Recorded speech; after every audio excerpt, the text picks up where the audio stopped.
We continue on now looking at, again, leaving off where we, picking up where we left off, which was looking at the central limit theorem. We left off talking about the central limit theorem for means.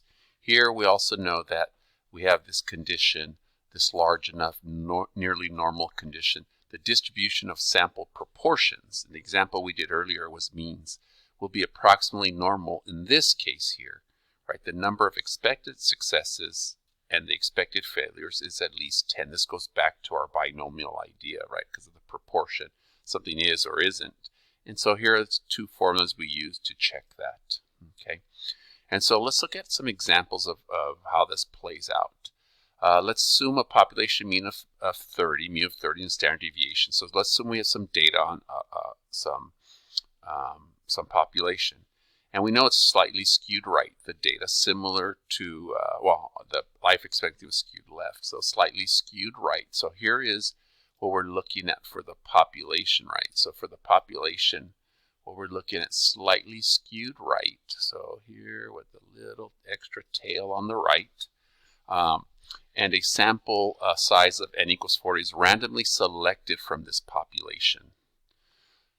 What would the sampling distribution look like? Well, we go back to SOX. Anytime we talk about distributions, the shape of the sampling distribution, if we do samples right from the population over and over again, would be approximately normal. Our sample size is greater than 30, which was something we had talked about over here. Okay, and that was important because the data skewed right.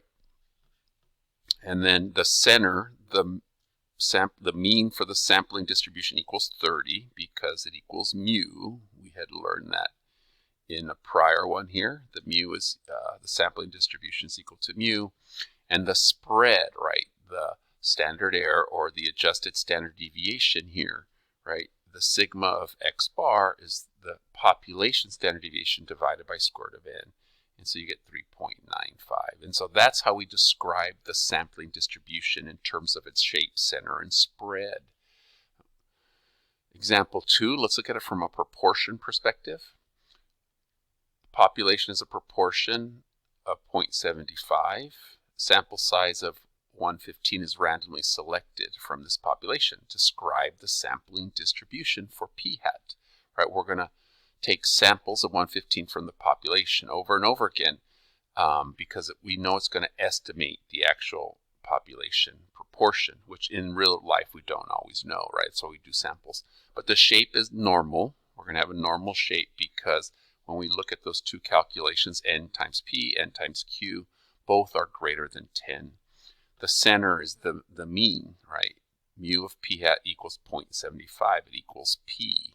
And again, that came back from the formula we looked at previously right here.